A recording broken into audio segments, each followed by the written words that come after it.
Welcome future RMD sa ating CM Pre-Board Exam Rationalization. Tignan natin kung maitatama natin yung mga sagot mong yan. But first, mag-start muna tayo sa number 31. Ayan.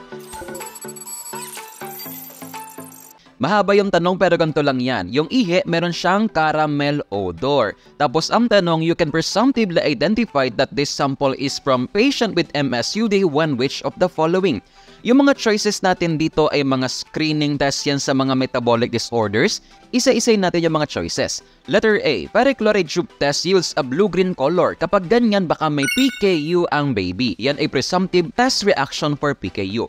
Letter B, orange red color nung naglagay ng nitrosonaphthol. Kapag ganyan, ito ay may tyrosine disorder si baby. Okay? So, hindi yan ang sagot. Letter C tayo, yellow turbidity after adding 2,4-DNPH. Yan ang sagot natin dyan. Letter C. Kapag ganyan ang reaction, baka may MSUD si baby. Letter D naman tayo, it turned black after addition ng silver nitrate and ammonium hydroxide. Ito ay test for alkaptonuria. Kapag ganyan ang reaction, merong alkaptonuria ang patient mo. AKU na lang for alkaptonuria. Number 31, letter C. Next na tayo, number 32. Sino daw dito ang for repeat collection daw? Isa-isay natin to. Number 1, intense blue color in the pH pad. Anong ibig sabihin yan? Masyado ng alkaline ang ihi, mataas ang pH. Tapos, nag-produce ng uniform pink color sa nitrate pad. Ibig sabihin nun, positive. May bacteria sa ihi. Bacteria lang, walang WBC kasi nitrate positive, tas alkaline ang pH. Luma na yung ihi dyan, that is for repeat collection na. Number 2, thorny apple crystal. Ano po ba yan? Mga ammonium biuret crystal na nakikita sa mga old specimen. Therefore, for repeat collection din ang number 2. Number 3 tayo, cloudy urine with strong ammonia odor. Uy, mapanghina, malabo pa. Puro bacteria na lang yan, so luma na rin po yan. That one requires repeat collection also. Number 4, hazy ang ihi tapos ang SG is 1.040 using refractometer. Dito iba ang nangyari. Merong radiographic dye dito sa ihi na ito and that one does not require repeat collection. Instead, gumamit ka lang ng reagent strip sa number 4 na ito kasi ang reagent strip for SG is not affected by radiographic dye. So sa mga choices natin, ang 4 repeat collection ay numbers 1, 2, and 3. Therefore, ang correct answer here is letter A.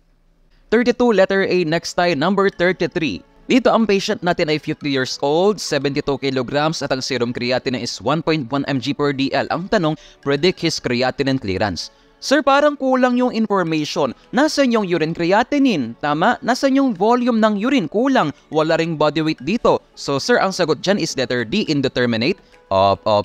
Sandali lang. Di ba meron tayong isa pang formula for creatinine clearance? Yung pang-estimate lang, ito yung Cockgraf and Gault formula. Ano nga ulit yon? Yun yung 140 minus the age times body weight in kilograms divided by 72 times serum creatinine. Wag mo nang kopyahin yan kasi nasa handouts mo yan. So, using this formula, we can determine the creatinine clearance of the patient.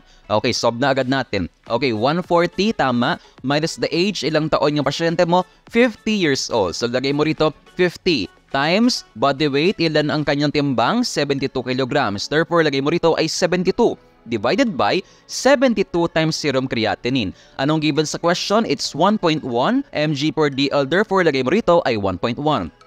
Okay, isolve mo ito. 140 minus 50, it's 90. Tama? 90 times 72, ikaw na bahala dyan.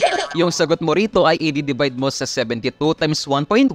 Ang sagot dito ay 82 ml per minute. Uy, malay mo, ganyan na lumabas sa board exams mo. Kung feeling mo kulang-kulang yung information, baka pwedeng gamitin yung Cockgraf and Gault. Number 33, correct answer here is letter A. Next tayo, number 34. Which of the following organisms when present in urine will not produce a positive nitrate test? Ayusin natin yung question. Kapag sinabing not positive, ibig sabihin nun ay negative. Tama? So ang tanong, sino dito ang magne-negative sa nitrite? Isa-isay natin. Number 1, yeast. Remember, ang yeast cells are not capable of producing nitrate into nitrite. Therefore, negative sa nitrite si number 1. Check yan. Number 2, Enterococcus. Uy, bacteria. although bacteria yan, gram-positive cocci yan. Hindi pa nagpo-produce ng positive nitrite ang mga gram-positive cocci. Number 3, Trichomonas vaginalis. Yan ay parasite. Hindi rin siya capable of producing nitrate into nitrite. Therefore, negative ito sa nitrite. Tama naman pala lahat yan. Letter B ang correct answer here. 1, 2, and 3. Sino ulit ang magpa-positive sa nitrite? Yung mga gram-negative bacilli, particularly yung mga Enterobacteriaceae like E. coli, Proteus vulgaris, and many more. 34, letter B. Next tayo, number 35. Okay, mahaba yung tanong pero ganito yan. Serum albumin is 2.8, tapos ang fluid albumin, anong fluid dun, sir? Acidic fluid or peritoneal fluid, 1.2. Alamin mo raw kung transudate or exudate siya and the most probable cause of the effusion. Sir, paano ko malalaman kung transu or exudate ito? Since puro albumin na nasa question tapos acidic fluid pa, pwede natin gamitin ang formula na ito, yung saag. Nasa notes mo to. Ano yan? Serum ascites albumin gradient. Ito yung difference ng serum albumin at ng acidic fluid albumin. Kapag ang nakuwang value dito ay less than 1.1, ito ay exudate. Kapag naman more than or equal to 1.1, ito ay transudate. Now, let's solve for this problem. Saag is equal to serum albumin is 2.8, iyon ang given. Tapos, acidic albumin is 1.2. Okay, ang difference yan ay 1.6.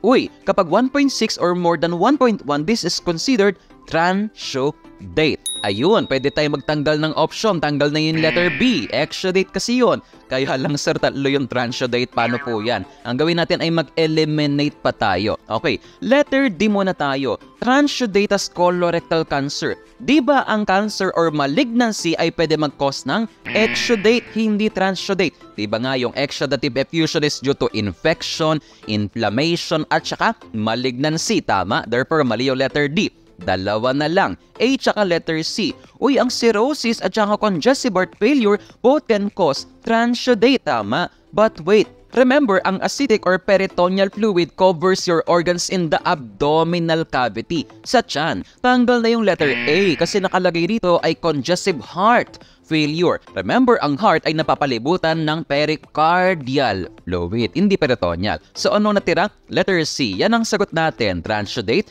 hepatic cirrhosis. Remember, in cirrhosis, mababa ang albumin, mababa ang oncotic pressure. Diba kapag mga pressure, transudate yan. Therefore, that's the best answer. Letter C. 35, letter C. Next na tayo, number 36. Grabe ka naman, sir. Puro computation naman to, no? Malay mo ito nung sa board exams. Okay.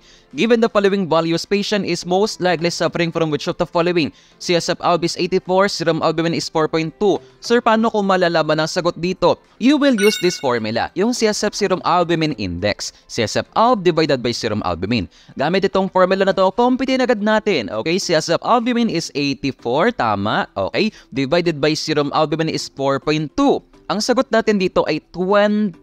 Yan po yung ating albumin index. Ano nga ba ang normal value for albumin index? It's less than 9. Kapag mataas pa sa 9, ibig sabihin nun may damage ang blood-brain barrier. Ang nakuha mo rito ay 20, therefore mataas iyan. Okay, kung mataas, di damage na yung blood-brain barrier. In what condition ba merong damage blood-brain barrier? In meningitis. Letter B, yan ang ating best answer. Okay? Remember, in multiple sclerosis, tumataas ang IgG index naman doon. Tama? Hyperglycorrhea, ano yan? Elevated CSF glucose lang po yan.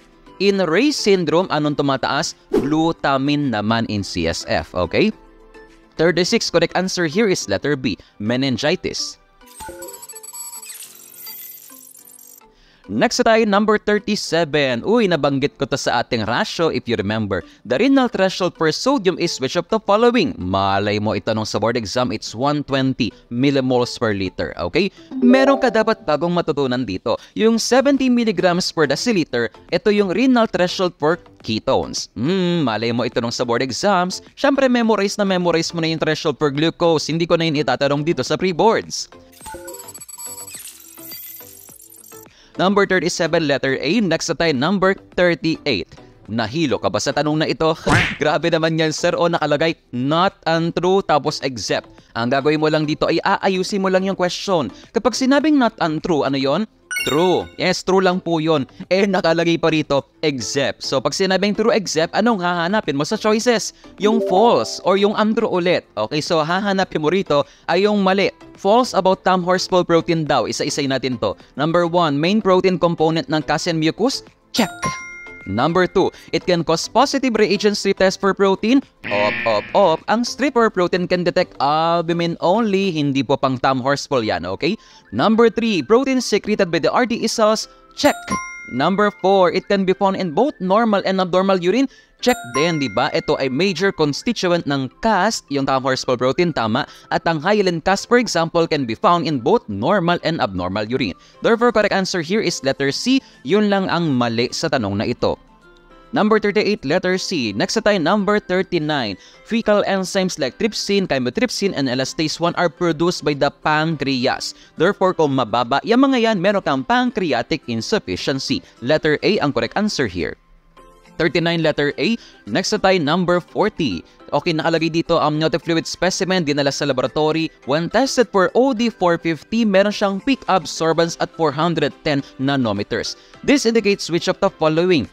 Remember, ang OD450 ay pang test for bilirubin kasi meron nga siyang maximum absorbance at that wavelength.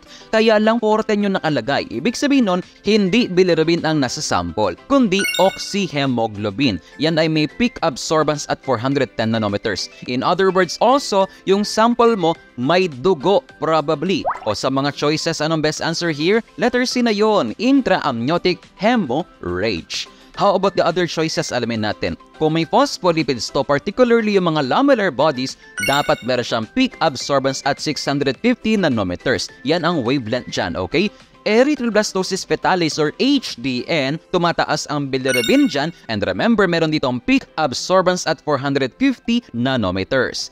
Kung ang sample mo rito ay na-expose sa light, pwedeng bumaba ang bilirubin doon. But remember, ang bilirubin nga ay may peak absorbance at 450, hindi 410 nanometers. Number 40, letter C. Next na tayo, number 41. An emotionally stressed person may occasionally exhibit which of the following? Kagaya mo, stress ka na, malapit na ang board exams. Alam mo ba, my friend, na kapag stress ang isang tao, tumataas ang production ng ating uromodulin by your RTE cells? Yes, itong Tom Horsfall protein, it is produced at a constant rate, my friend. However, kapag stressed ka, tumataas ang production niyan. Okay, we remember ang Tom Horsfall protein ay major constituent ng mga casts. Tama? Therefore, kung marami yung Tom Horsfall protein, most probably magfo-form ka ng mas maraming cast. Ano nga ulit ang tawag pag umiihi ng cast? Cylindruria na yon. Letter A ang correct answer here. Ano po yung dysuria? Yan ay painful urination. Grabe naman, na-stress ka lang, sumakit na yung pag-ihi mo, no? Hematuria, grabe na-stress ka lang, umihi ka na ng dugo, diba? Grabe naman, na-stress ka lang, umihi ka na agad ng lipids. So, hindi sila relevant talaga or connected sa ating question. 41, letter A. Next na tayo, number 42. Nakakita ka raw dito ng hexagonal laminated crystals on microscopic examination. Ano din yung gagawin mo? Uy, alam mo na kapag hexagonal laminated crystal, yan ay si cystine, tama? Di sir, i-report agad as cystine crystal. Remember, may kamukha ang cystine crystal, si uric acid na hexagonal. So, wag mo agad siya i-report kasi baka uric acid pala yung nakita mo. Letter D, ignore kasi artifacts lang daw yung mga crystals na yun. Uy, meron kang hinala dito na cystine yan or uric acid, so hindi mo siya i-ignore. Letter C, maglagay ka raw ng ammonia sa sediment. We remember, ang cystine at uric acid are both soluble in ammonia. So, hindi mo ma-differentiate ang dalawang iyan using ammonia reagent. So, anong natira dito? Letter B na yon. Perform tests such as cyanide nitroprusside test. Remember, ang palatandaan natin dito ay CY. So, kapag nag-positive ka sa cyanide nitroprusside test, ibig sabihin nun, cystine crystal ang nakita mo dyan, my friend. 42, letter B. Next na tayo, number 43. Ilang percent daw yung CTAB? Sagutan ko agad, 5%. Ingat, hindi yan 3%. Ang 3% ay yung sa SSA at PCA yon, my friend. 43, letter A. Next na tayo, number 44. When performing differential count on CSF specimen, ilang minutes daw ito isa cytocentrifuge? Sagutan agad natin to, it's 5 to 10 minutes. Letter B ang correct answer here. 44 letter B, next na tayo number 45. If the voided sample prior to collection period is included in the 24-hour sample, the clearance will be which of the following? To answer this question, balikan lang natin ang formula for creatinine clearance. Huwag mo nang kopyahin yan. Uy, tignan mo yung question. Kung maisasama mo raw yung ihi before ng time ng collection period mo, anong mangyayari sa urine volume muna? Tataas. Kung ang collection period mo ay 8 a.m. to 8 a.m. at naisama mo yung ihi mo ng 7:30 a.m. ng first day, tataas talaga ang urine volume, tama? Uy, ang urine volume ay nasa numerator. Kung tumaas ang numerator, tataas din ang iyong unknown value. So ano sagot dito? Falsely high. Letter A ang correct answer here. Gagamitin mo lang dito yung rule natin, 'di ba? Kapag ang numerator tumaas, tataas din yung sagot mo and vice versa. Denominator, pag tumaas, ang sagot mo dito ay bababa. Remember that rule, my friend. 45 letter A, next tayo number 46. Which of the following tests does not have a negative reading on the reagent strip color charts? Sagot agad dito, it's urobilinogen. Letter D ang correct answer. Balikan lang natin ang reagent strip color chart for uro. Look, wala siyang negative reading. Normal ang lowest reading niyan. Okay, yung kasunod dito ay 248. Matataas na po yan. Aside from urobilinogen, meron pang ibang parameters na walang negative reading kagaya po ng mga ito. Specific gravity at saka pH, tama? Sa SG, 1 to 1.030, tama? Di ba sa pH, 5, 6, 6.5, 7, 7.5, 8, ganyan. 46, it's letter D. Next na tayo, number 47. What are pseudocasts? Tingnan mo lang yung picture dito. Yan po ay mga amorphous urates lang na nagkumpulan, nagmukha silang cast. Pero hindi yan totoong cast. Correct answer here is letter B. Amorphous urates that deposit in uniform cylindrical shapes. Iba po ang pseudocast sa cylindroid. Ang cylindroid ay cast din yon na may buntot nga lang. Cast pa rin yan, ha? 47 letter B. Next na tayo number 48. Ano daw yung true regarding uric acid and cysteine? Isa-isay natin to.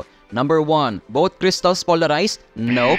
Only uric acid crystals polarized. However, kung makapal ang cysteine crystal, meron silang weak birefringence. Okay, pero in general, walang birefringence or hindi nagpo-polarize ang cysteine. Number 2, both are soluble in ammonia? Check. Number 3, both will dissolve in dilute HCl? Nope. Only cysteine will dissolve in that reagent. Number 4, cysteine is cyanide 90% positive. Alam mo na yan. CY, check ang number 4. Okay, ang tanong dito ay true. Correct answer here is letter A, 2 and 4. 48 letter A, next na tayo, number 49. Ano daw yung associated with exudate except? Ano nga ba yung sa exudate? Infection, inflammation, at malignancy. Remember, ang endocarditis, inflammation niyan, tama? Tapos yung Hodgkin's disease or Hodgkin's lymphoma, malignancy yan, tama? Ano yung parapneumonic effusion? Yan ay empyema. Ano nga ulit yung empyema? Pus. Field, pleural cavity, may infection dito malamang. So yung ABC ay pwede mag-cause ng exudate. Ang hindi kasama dyan ay letter D, salt and fluid retention. This will increase your sodium and water in the blood, leading to increased hydrostatic pressure. Uy, pressure. Sa transudate yung letter D. 49, correct answer here is letter D. Next na tayo, number 50. Naglagay ka raw ng acetic acid sa urine sediment. Which of the following will remain intact? Sagutan ko agad to, letter D yan, calcium oxalate crystal. Yung letter A kasi, ang amorphous phosphates, soluble yan in acetic acid. Pero yung bacteria, hindi. Bilirubin is also soluble, ganun din po yung calcium phosphate crystal. Soluble din yan. 50, letter D. Next na tayo, number 51. Tignan ko kung maitatama mo ito. History na naman tayo. Who discovered cysteine calculi daw? Isa-isay natin to. Tanggalin mo na si Garrod kasi nga, di ba nabanggit dati, he discovered alkaptonuria. Tama? Siyempre, hindi mo isasagot si Stanley Benedict kasi he created the Benedict's reagent, yung test for sugars like glucose. Richard Bright, anong ginawa niyan? He introduced urinalysis as part of doctor's routine patient examination. So, anong sagot dito? Si William Wollaston yan. Letter A, ang correct answer here. Mali mo lang itanong sa board exam mo ang historical perspective sa CM, nasa handouts mo lang yan or nasa Strassenger din yan. 51 letter A, next tayo number 52. Ano daw yung nagpo-produce ng foam in urine? Hindi binanggit kung white or yellow, basta foam lang. Ay, sir, alam na alam ko po, ang bilirubin produces yellow foam. Protein, white foam. And remember, ang pyridium, kamukha siya ng bilirubin. Meron din siyang yellow foam. Therefore, all of this ang sagot dyan. Letter D, ang correct answer here. Remember, ang phenazopyridine is also called pyridium na gamot sa UTI. 52 letter D, next tayo number 53. Sucrose produces which of the following? Bago tayo mag-answer, remember ang sucrose ay isang non-reducing sugar. Tama? Okay, isa-isay natin to. Letter A, brown color on the glucose reagent pad containing potassium iodide. Kapag naging brown yung chromogen dito, that indicates the presence of glucose, not sucrose. Letter B, greenish-brown color on Benedict's reagent. Kapag naging greenish-brown, sobrang taas na po ng sugar dyan. Nagkaroon na ng pass-through phenomenon. Reducing sugar to be specific. Ang sucrose, hindi naman siya reducing sugar, tama? Letter D muna tayo. Brick red color on the Benedict's reagent. That indicates presence of reducing sugar also. 4+ ang reaction dyan. O anong sagot dito? Letter C na yan. Yellow color on the glucose reagent pad containing tetramethylbenzidine. Kapag yellow ang color dyan, that indicates negative reaction. Ganyan din ang mapuproduce ng sucrose in that reagent chromogen. Number 53, letter C. Next tayo, number 54. This protein functions as biological glue, attaching fecal sac to uterine lining and may also be used as an indicator of preterm delivery. Okay, sagutin ko muna ito, mamaya ang paliwanag. It's fetal fibronectin. Letter A, ang correct answer here. O, tignan mo tong picture dito. Ito si baby. Kapag lumapit tayo sa area na ito, makikita mo, ito yung fetal membrane, ito naman yung maternal membrane. At ito yung fetal fibronectin. Nagsiserve siya as glue para naka-attach itong dalawang ito. Now, kung madidetect mo itong fetal fibronectin sa iyong vaginal fluid for example, ibig sabihin nun, natanggal na yung glue dito, madidetach ngayon yung fetal sac dun sa maternal membrane at indicator din yan na kailangan nang i-deliver si baby. 54, letter A, next tayo number 55. Glucose reagent strip reading of 3+ is equivalent to which of the following? Ayan na naman tayo, my friend. Umpisahan natin sa 100. Kapag 100 mg per dl, ito ay trace. Kapag 250, 1+. Kapag 500, 2+. Kapag 1,000, yun ang sagot. Yun ang 3+. At kapag 2,000 naman pataas, this is considered 4+. If you will check your CM notes dun sa ating reagent strip reaction reading for protein, iba siya compared sa glucose. Therefore, panibagong memorization na naman ito kung lalabas sa board exams. 55, letter B, next tayo number 56. Ano daw yung color ng RTE cells using the Sternheimer-Mobin stain? Hindi po siya pale blue, hindi rin siya pale pink. According sa ating per handbook, ito ay orange-purple, kagaya na nasa picture. 56, letter D. Next tayo number 57. In the bronchoalveolar lavage, the targeted area of the lung is which of the following? Kung babalikan mo yung ating lecture sa BAL, di ba dito may ini-insert na bronchoscope sa mouth or sa nose, tapos yung bronchoscope ay aabot doon sa trachea hanggang sa bronchial tree hanggang doon halos sa may alveoli. Tapos anong next na gagawin? Iwawash ito with NSS or saline. Letter B ang correct answer. After i-wash, i-aspirate din naman yung washing at kasama dun sa na-aspirate na washing ay yung mga cells na present sa bronchial tree at kung infected ka, pwede mo ring ma-detect si Pneumocystis jirovecii. Number 57, letter B. Next na tayo number 58. Microscopic examination of stools provide preliminary information as to the cause of diarrhea because, isa-isa natin to. Letter D muna tayo. Neutrophils are present kapag daw non-bacterial, mali na agad yun. Remember, ang mga neutrophil nakikita sa bacterial infection. Pero hindi lahat. Yung mga toxin-producing bacteria do not produce diarrhea with WBCs. Without WBC, itong letter A natin. Dalawa na lang. Letter C muna tayo. Red and white blood cells are present if the cause is bacterial, not all the time. Remember, in amoebiasis, pwede rin magkaroon ng RBC, WBC sa stool. Tama? So, anong sagot dito? Letter B yan. Neutrophils are present in conditions that affect the intestinal wall. For example nga, yung mga invasive diarrhea caused by Salmonella, Shigella, Campylobacter, and many more. 58, letter B. Next tayo number 59. Reagent pads impregnated with diazonium salt except. Sino daw dito yung walang diazonium salt? Isa-isayin natin to. Sabayan mo ako kung kaya mo ha. Leukocyte, anong reagent? Indoxyl carbonic acid ester, diazonium salt. Ano ba? Derivatized pyrrole amino acid ester, diazonium salt. Number 1 is my diazonium salt. Number 2, anong reagent for bilirubin? Dichloroaniline, dichlorobenzene, diazonium salt din. Tama. Number 3, urobilinogen. Anong reagent dito? Para dimethylaminobenzoaldehyde or the Erdős reagent. At meron pang isa, di ba yung mahaba?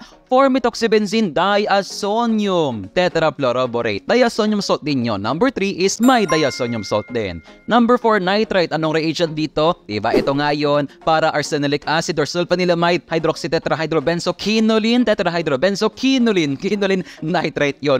Wala pong diazonium salt sa nitrite, therefore siya lang po ang sagot. Letter A ang correct answer here. 59, letter A. Next tayo, number 60. Which of the following anticoagulants is preferred for microscopic examination ng synovial fluid? Ay sir, alam na alam po yan. Liquid anticoagulant dapat. Kasi nga yung mga powdered anticoag, nagpo-produce ng mga artifacts or crystal yan. Kaya lang sir, nakakainis ka. Anong kapartner ng liquid anticoag dito? Sodium ba or lithium heparin? Ito ay sodium heparin. Letter B ang correct answer here. Ang lithium heparin can also produce crystals. So dapat hindi siya ginagamit. Number 60, letter B. Number 61, pale urine na may high specific gravity may be found in which of the following condition? Usually, di ba kapag pale yellow ang urine, mababa ang SG, tama? But in diabetes mellitus, pale yellow ang urine kasi may polyuria dito at mataas ang specific gravity kasi umiihi dito ng maraming glucose and that increases the specific gravity. In CRF, isostenuric ang urine, meaning laging 1.010 ang SG niyan. In DI, syempre pale yellow siya tapos very low ang specific gravity kasi puro water ang laman niyan. In nephrotic syndrome, maaaring mataas din ang SG kasi meron diyang proteinuria, massive proteinuria, pero ang urine color dito ay variable. Number 61, letter B. Next na tayo, number 62.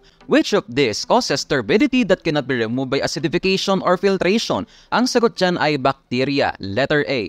Etong leukocytes, di ba ay insoluble sa acid, pero pwede mo siyang tanggalin by filtration. Ganon din yung amorphous urates, kayang tanggalin by filtration. Ang erythrocytes, lagyan mo lang ng acetic acid, malalays yan syempre.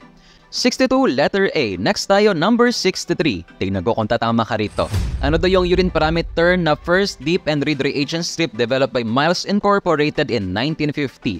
Di ba na-mention ko last time na ang urinalysis dati ay nag-start sa taste testing. Tikman mo lang yung ihi. Kapag matamis, meron kang diabetes. Ganyan. Doon nag-start, tama? Hanggang sa nag-improve, nagkaroon ng mga chemical test for glucose at nagkaroon na rin ng reagent strip for glucose. Yan ang sagot dyan. Letter C.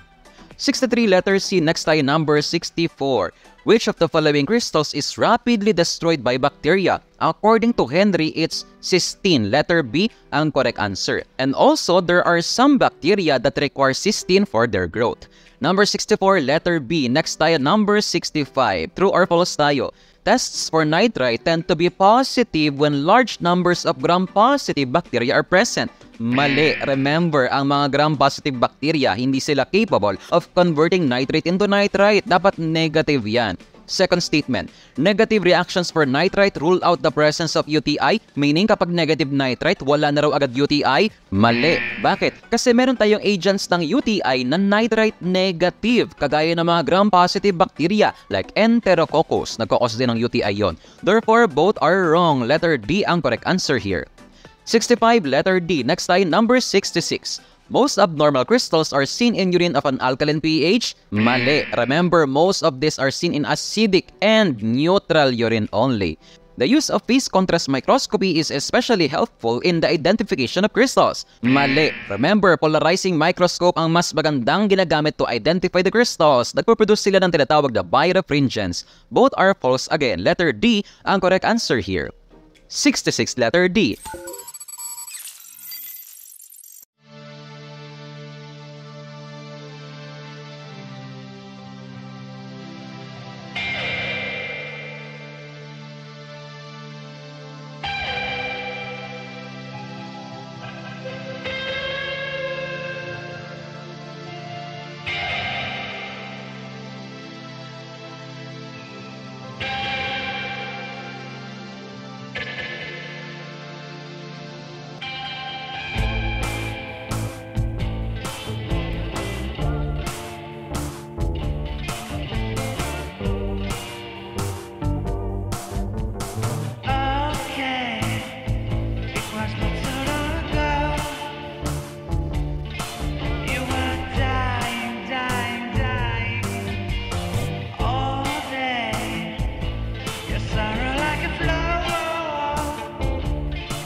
Ready ka na ba sa ating mga case study questions? Ayan na ang hahaba ng tanong na yan, no?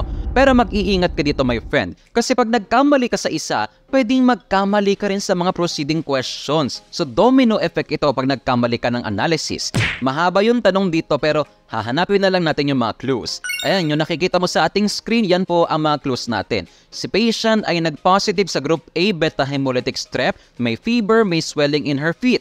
Ito yung mga findings sa urinalysis. Ang taas ng SG, cloudy red ang urine, so maaaring may dugo kasi blood is large, ketones ay trace, tas RBC ay marami, may mga dysmorphic pa. Yun ang clue natin dyan. At ang RBC cast, ito yung isang clue, 2 to 5 per low power field.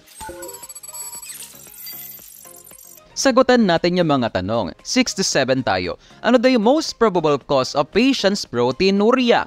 Remember, ang patient mo rito ay may group A strep infection, strep pyogenes. Remember, we produce antibody against the antigen of strep pyogenes, forming immune complexes. Didikit yan sa glomerulus, maa-activate ang complement, masisira ang glomerulus. So pag na-damage ang glomerulus, magkakaroon ka ng proteinuria. Ano ang correct answer here? Letter A yan, glomerular damage yan.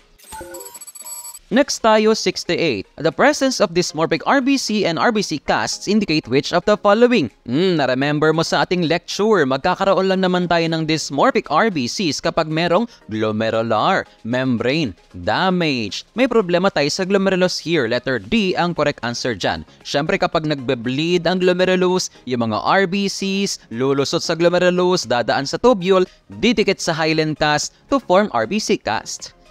Next tayo, number 69. Bakit kaya may trace ketone at may amorphous urates ang patient mo rito? Yun ang tanong dyan. Siyempre kapag dehydrated ang isang tao, concentrated ang ihi niyan, kaya maraming amorphous urates. At dahil may fever dito, tumataas ang metabolism ng taong iyan. Mabilis maubos ang carbohydrate source, hahanap ng ibang source yan, fats iyon, resulting to ketonuria.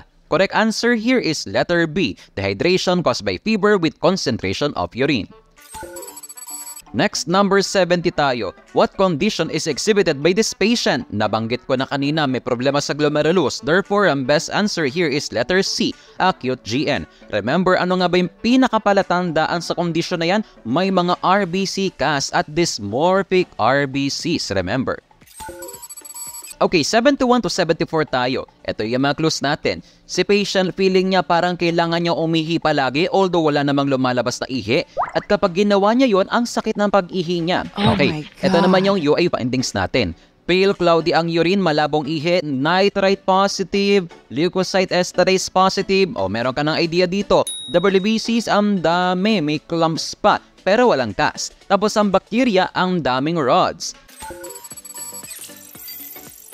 Ang tanong, 71. The positive nitrite is probably caused by which of the following? Kailan nga ba nagkakaroon ng positive nitrite reaction sa mga gram? Negative lang. Letter A ang correct answer here. Sir, di ba ang nitrite nagpa-positive din naman sa mga old specimen?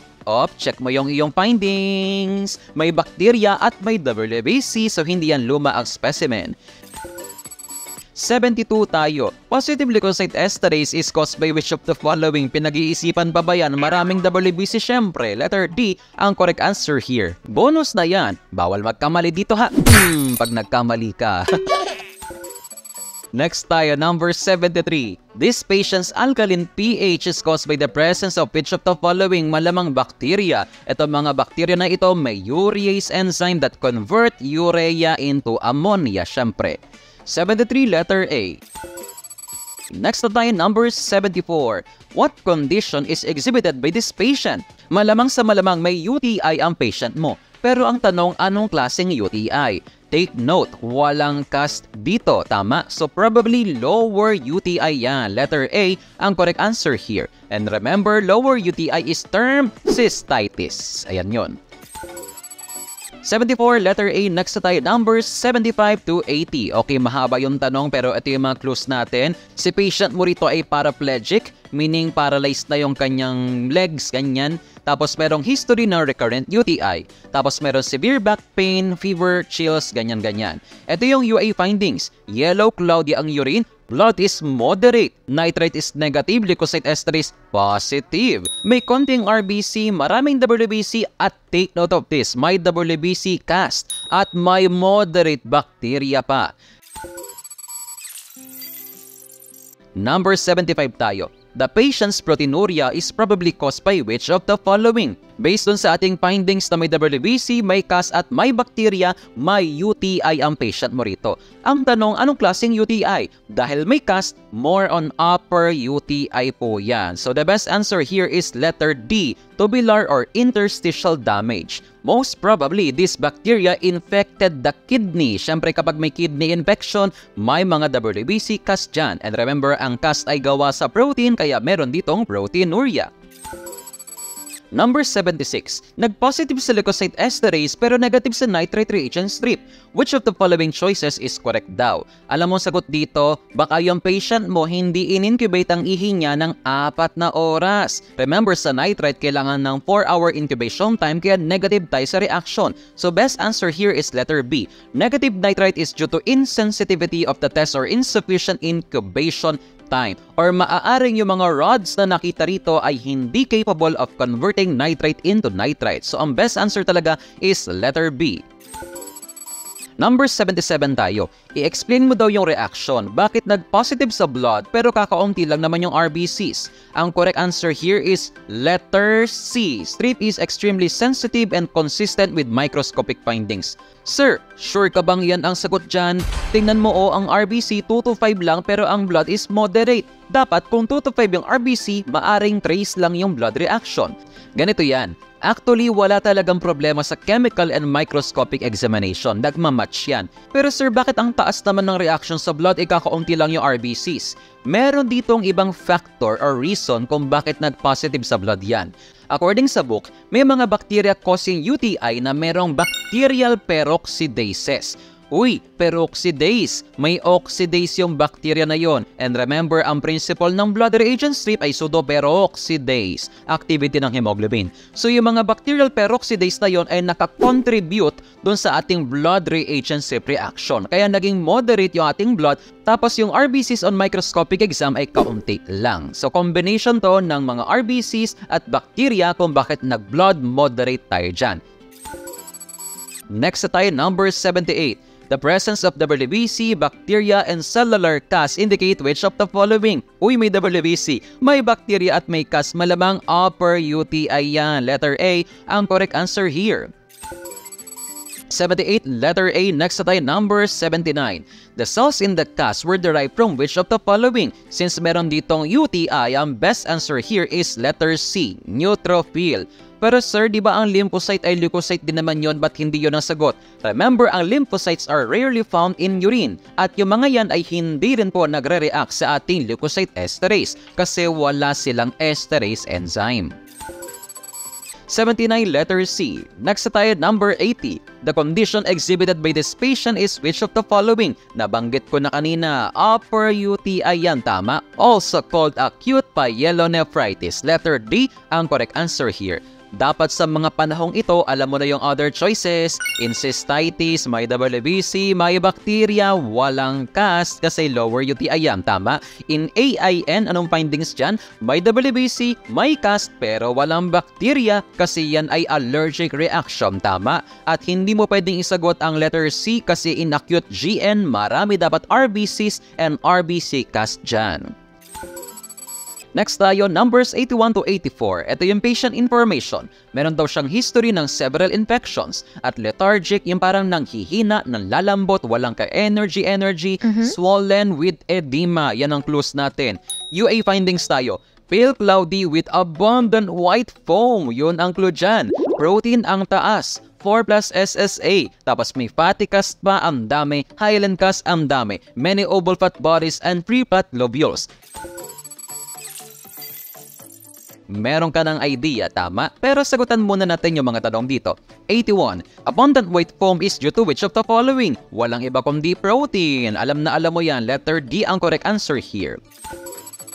Next tayo, number 82. The edema in this patient is due to the presence of which of the following? Remember, nagkakaroon tayo ng manas kapag bumababa ang albumin natin kasi iniihi pala natin yan. Letter C. And remember, kapag mababa ang albumin, bumababa ang oncotic pressure. Pag mababa ang oncotic pressure, yung water ng iyong blood ay naglilik palabas ng blood vessel mo, nag-a-accumulate sa interstitium, leading to edema. Balikan mo lang po yung discussion natin sa serous fluids, yung pang-differentiate ng transudate at exudate, pwedeng mo magamit ang discussion dyan dito.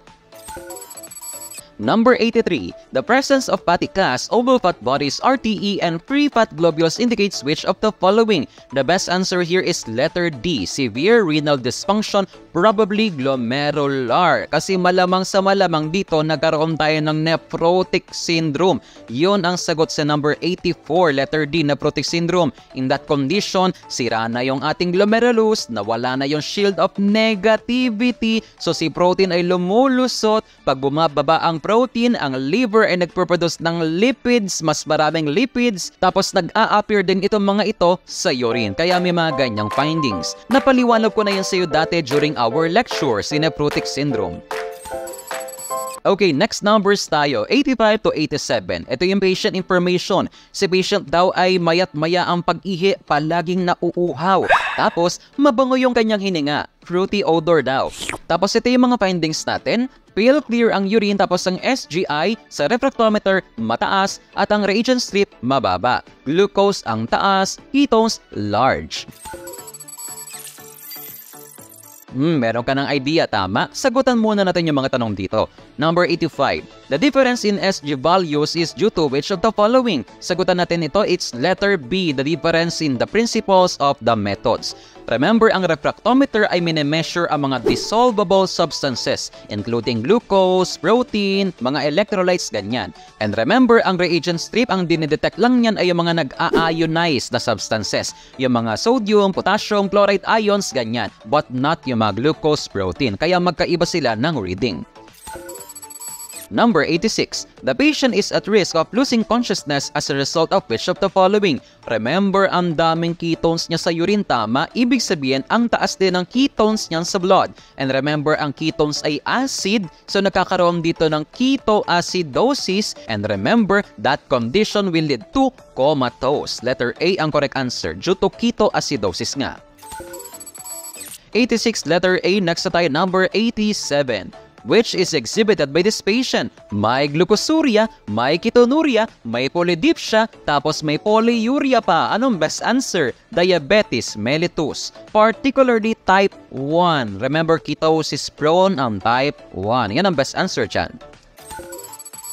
Okay, numbers 88 to 90 tayo. Ito yung information sa patient. Meron siyang history ng alcoholism. Tapos, may jaundice.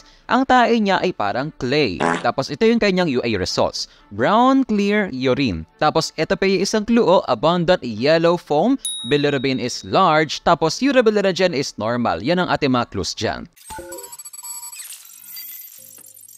Number 88. The abnormal urine color is caused by which of the following? Bakit siya color brown? Kasi merong bilirubin. Yan malamang kasi may yellow foam. Kaya lang, sir, ang dami pong bilirubin dito. Ano kaya ang sagot dito? Walang sasagot ng letter E. Bakit? Kasi itong free bilirubin is also called unconjugated bilirubin. And remember, si unconjugated bilirubin does not appear sa urine kasi insoluble yan sa water.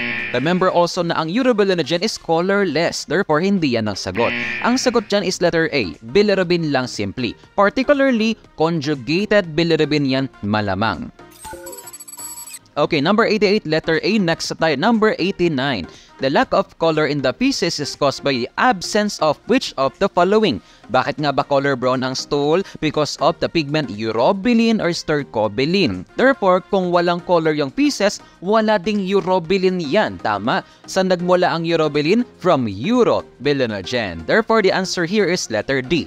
Mamaya papaliwanag natin bakit walang color dyan in that condition. Number 90 naman tayo. The patient's jaundice is probably due to which of the following? Sagutan ko muna, mamaya ang paliwanag. It's letter D, probably. Obstructive jaundice associated with gallstones. Sir, bakit yan ang sagot dyan? Paliwanag mo naman sa amin.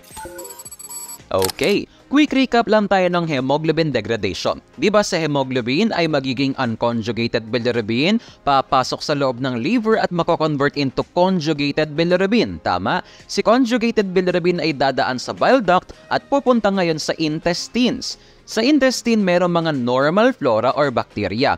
Iko-convert ng bacteria si conjugated bilirubin into urobilinogen. Itong urobilinogen ay eventually magiging urobilin po iyan. So ito yung shortcut natin ng hemoglobin degradation. Ngayon, meron ka daw bile duct obstruction due to gallstones. Lagyan natin ng X itong part na ito. Kasi nga may gallstones, tama? What will happen now? Kung meron ditong obstruction, hindi makakababa si conju papunta sa intestines, tama? Therefore, wala ring mako-convert ang bacteria na conjugated bilirubin into urobilinogen. Therefore, wala kang urobilinogen sa urine at sa stool in bile duct obstruction. Okay, kaya ganun ang color ng stool mo. Gray. Okay? Now, what will happen to conjugated bilirubin kung hindi siya makababa sa intestines?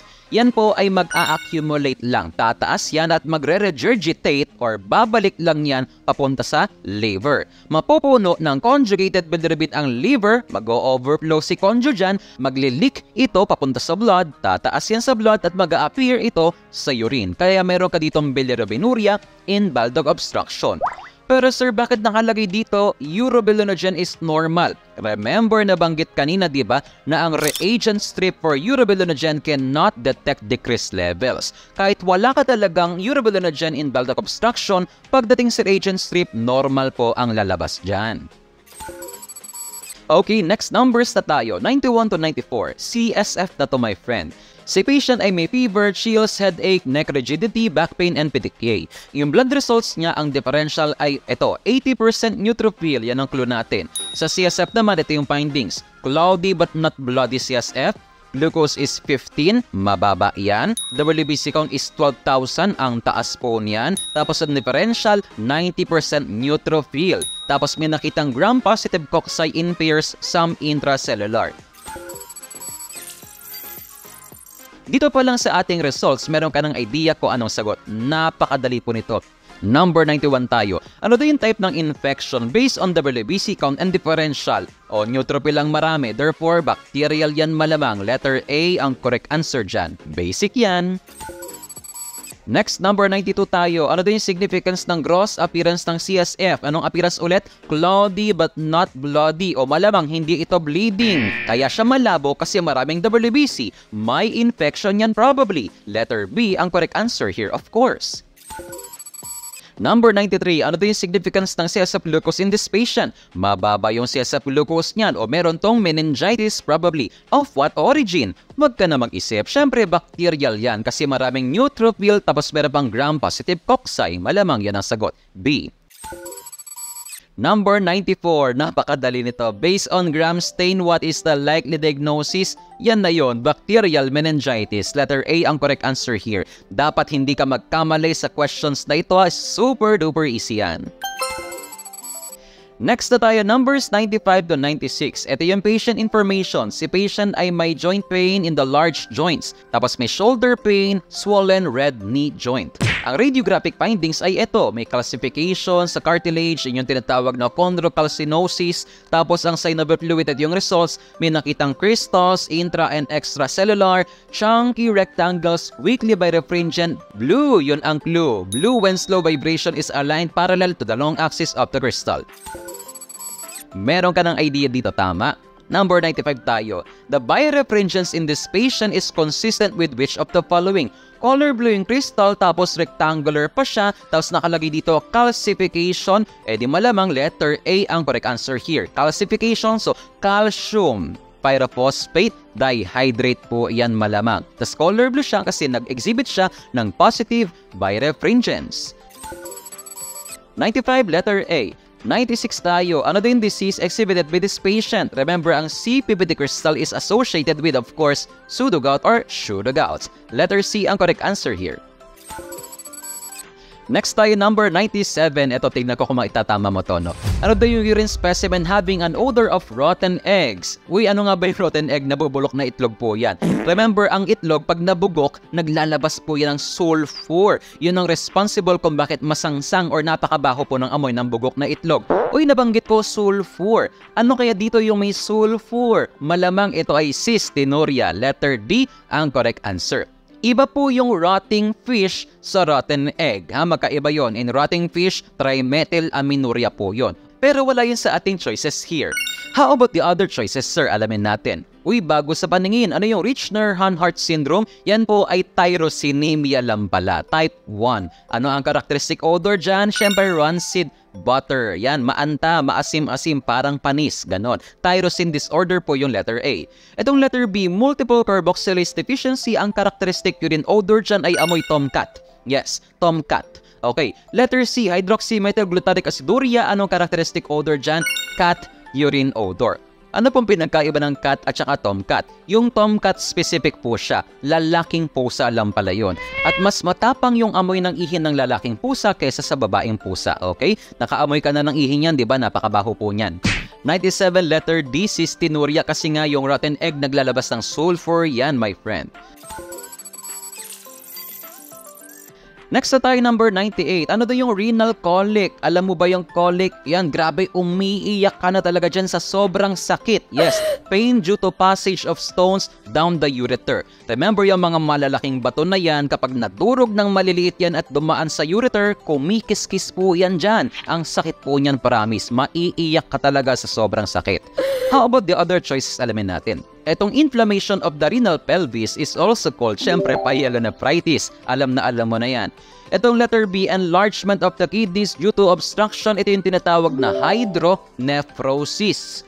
Siyempre, kapag may complete obstruction sa ating daanan ng ihi, naiipon ang urine dun sa kidneys, nag-a-accumulate ito, leading to that term, hydronephrosis.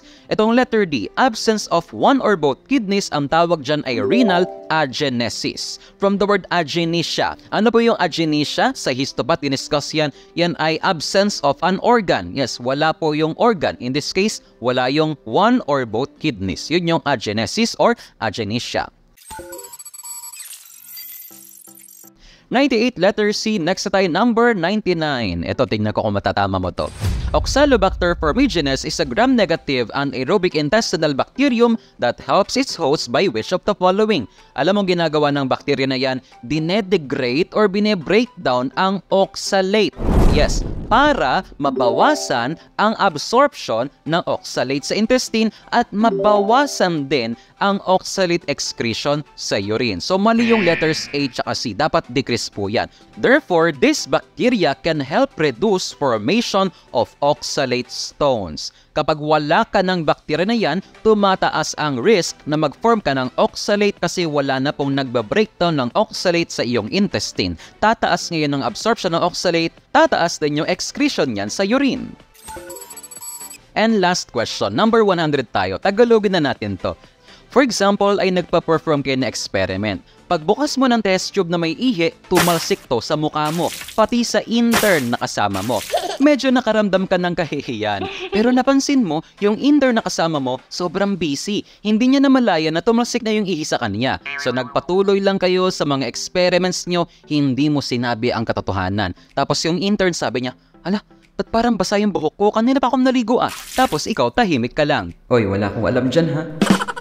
Ang tanong, ano daw yung ethical issue na hindi na-address by the technologies? O dahil hindi mo sinabi yung katotohanan, honesty ang na-violate mo. Hindi ka nagsalita eh. So yan ang sagot dyan. Letter C ang correct answer here.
Picture time!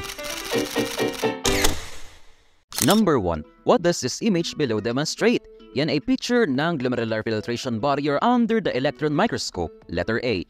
If you remember, meron yung tatlong layers. Ito yung capillary endothelium. Ito naman ang tri-layer basement membrane. Yun yung mga lamina rara interna, densa at externa. At ito naman ang food processes ng podocytes. Number 1. Letter A.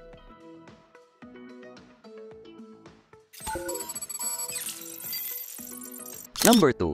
Picture A shows the cross-section of the medullary collecting duct epithelium with narrow intercellular spaces. Kung makikita mo, ito yun. Masikip ang gaps or spaces. Sa picture B naman, yun din yung cell na yun pero dilated na yung spaces. Maluwag na kumbaga. This dilation occurs due to the presence of which hormone? Ang sagot dyan ay antidiuretic hormone, also called vasopressin. Letter D. Bakit nag-dilate yan? Kasi nagpe-prepare na yan for water reabsorption. Malaki na yung butas so makakalusot na ang water dyan. Number 2, letter D. Number 3, identify the chemical based on the reaction below. Ang ginamit na test dyan actually ay yung Watson-Schwarz test. Sa left, ang ginamit ay chloroform, sa right naman ay butanol. If you remember, ang chloroform ay nasa bottom at ang butanol ay nasa top layer, tama? So ang ating palatandaan dyan diba ay UCBU. Uy, walang color sa chloroform at butanol. That means, hindi na-extract ng dalawang yan ang red color or insoluble ito. Ang tanong, sino yan? Yan po ay si porphobilinogen. Letter B. Remember, yan ay insoluble sa dalawang iyan. At ang urobilinogen is just the opposite of porphobilinogen. At yung mga other early reactive compounds like indican and para-aminosalicylic acid, sa butanol lang ito soluble. Number 3, letter B. Number 4. Identify the elements pointed in the image below. Dito nakaturo ang arrow. Yan ay mga yeast cells. Letter C. Number 5. Identify the elements pointed in the image below. Ano kaya yung mga yan? Sabi sa libro, yan po ay mga epithelial cells lang. Letter A. Yung nasa left side, ito ay naka-side view na epithelial cell. At yung nasa right side naman, curled ang upper edge nito. Number 5. Letter A. Number 6. Identify the cells in the image below. Ano kaya yung mga cells na yan? As you can see, pabilog yung cell tapos ang nucleus ay nasa bandang gitna. Yan ay mga transitional or urothelial cell. Letter B. Although hindi talaga siya totally nasa gitna, remember ang NC ratio sa transitional ay mababa compared sa RTE cell. Meaning, majority of the cell is composed of cytoplasm at karampot lang ang nucleus. I-compare natin yan sa RTE cell kung saan mataas ang NC ratio. Meaning, majority of the cell is composed of nucleus sa mga RTE cells. Number 6, letter B. Number 7, identify the crystals in the following image. Ano kaya yung mga crystals na yan? Yan ay actually uric acid na barrel shape. Letter D. Number 8, identify the element pointed in the image below. Dito nakaturo yung arrow, pabilog siya. Yan po ay isang form ng calcium oxalate monohydrate, also called the Wewelite crystal. Letter A. Bakit hindi RBC? Remember, ang red cells do not polarize. It will not glow under polarized light. Number 8, letter A. Number 9. Given the following microscopic findings, identify the clinical significance. As you can see, meron dito mga yeasts as well as pseudohyphae at meron ding WBCs. Uy, may WBC at yeast, ibig sabihin yan ay true yeast infection, not contamination. Sa mga choices, ang best answer here is letter C, moniliasis or candidiasis. Number 10. Which of these cells below is Arclus cells? As you can see, itong cell letter A, shaggy ang cytoplasm, magulo at dirty din or marumi. Therefore, yan ang sagot, letter A. While yung cell B naman ay normal na squamous epithelial cell. Number 11. Identify the elements pointed in the image below. Ano kaya yung mga malalaking bilog na yan? Yan ay mga bubbles lang, letter B, na push ng cover slip na nag-a-adjust ka ng focus mo. Then those smaller objects in the background are WBCs. Number 11, letter B. Number 12. What crystals are shown in this image? Kung makikita mo, parang walis tambo or pamaypay or fan or sheaves of wheat ang appearance ng crystal. Yan ay walang iba kundi sulfonamide crystal. Sa mga choices, ang nagmatch ay si letter D. acetylsulfadiazine. Remember, ito ay isang type ng sulfonamide drug. Number 12, letter D. Number 13. What sperm test is performed in the given image below? Kung makikita mo, meron ditong color white at color red. Yan yung tinatawag na sperm viability or vitality testing, also called the modified Blom's test. Letter C. Remember, in this test, ang mga sperms kapag dead ay red at kapag buhay, unstained or bluish white. Number 13, letter C. Number 14. What type of cell is shown in the image below? Kung makikita mo, itong cell ay parang may kinain na mga RBCs or erythrocytes. Yan ay walang iba kundi erythrophage. Letter A. Yan po ay isang macrophage with ingested RBCs. Ganito ang appearance ng breast carcinoma cell. Ito naman ang mesothelioma cell. At ito naman ang lipophage. Compare and see the differences. Number 14, letter A. Number 15. Identify the cell in the picture below. As you can see, yung cell ay may characteristic ingested round body. Yan ay walang iba kundi LE cell. Letter D. That is a neutrophil na may kinaing round body and that is associated with SLE, of course. Number 15. Letter D. Number 16. What hazard symbol is demonstrated below? As you can see, may letter C dun sa gitna at parang mukha ding DNA strand yung logo. Yan ay isang carcinogen hazard. Letter D. Ganito ang appearance ng generic caution symbol. Ito naman ang non-ionizing radiation symbol. At ito naman ang radiation symbol. Number 16, letter D. Number 17. Which of the following is the correct indication on a chemical based on the NFPA classification below? Isa-isay natin to. Dito muna tayo sa yellow quadrant or the reactivity hazard. Ang mnemonex natin dito ay SUVSM. Itong number 1 ay tatapat sa unstable if heated. Wala yun sa choices. Dito naman tayo sa white quadrant. As you can see, may W na may strike through. That indicates use no water. Mali yung letter C. Dito naman tayo sa left or blue hazard or health hazard. Remember, ang mnemonex natin dito ay NSHED at ang number 3 ay tatapat sa extreme danger. Wala yun sa choices. How about yung red quadrant or the fire hazard? Ano kaya yung number 2 na yan? Ito ang grading dyan. Ang number 2 ay tatapat sa will burn below 200 degrees Fahrenheit. That will be our answer. Letter A. Check your CM reviewer and book for more information about this. Number 17, letter A. Number 18. What is the indication of this microscopic finding? Ano itong nasa picture na ito?